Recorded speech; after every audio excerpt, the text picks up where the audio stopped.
আসসালামু আলাইকুম, শুভেচ্ছা নিন। আমি আজহারুল ইসলাম রনি, আবৃত্তিকার এবং ভয়েস আর্টিস্ট। আপনাদের সামনে আবারও হাজির হয়ে গেলাম একটি কবিতা পড়ব বলে। আমার হাতে একটি কবিতার বই রয়েছে, ইফতেখার আমিন সম্পাদিত আবৃত্তির ১০০ কবিতা। এই বইয়ে একটি কবিতা আছে কবি মহাদেব সাহার কবিতা মন ভালো নেই। এটি আমি আবৃত্তি করার চেষ্টা করছি। বিষাদ ছুঁয়েছে আজ, মন ভালো নেই, মন ভালো নেই। ফাঁকা রাস্তা, শূন্য বারান্দা, সারাদিন ডাকি, সাড়া নেই।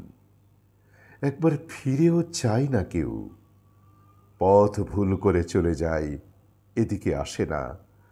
আমি কি সহস্র সহস্র বর্ষ এভাবে তাকিয়ে থাকব শূন্যতার দিকে?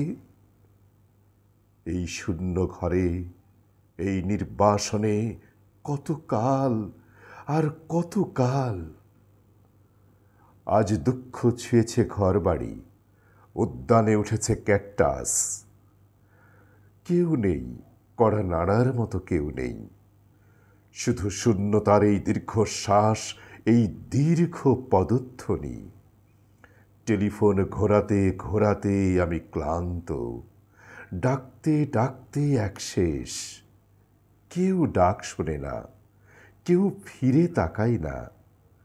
এই হিম ঘরে ভাঙা চেয়ারে একা বসে আছি। এ কি শাস্তি তুমি আমাকে দিচ্ছ ঈশ্বর? এ কি শাস্তি তুমি আমাকে দিচ্ছ ঈশ্বর?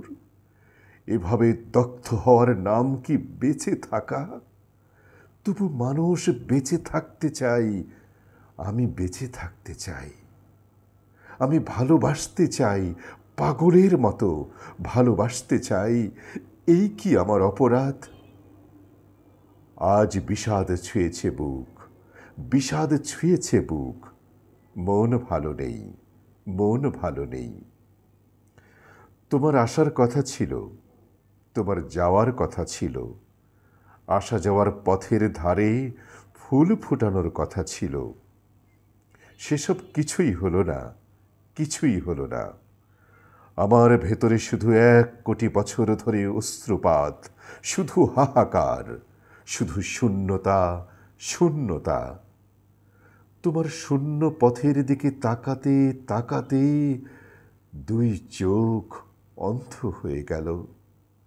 সব নদী পথ বন্ধ হলো, তোমার সময় হলো না। আজ সারাদিন বিষাদ পর্ব, সারাদিন তুষারপাত। মন ভালো নেই, মন ভালো নেই।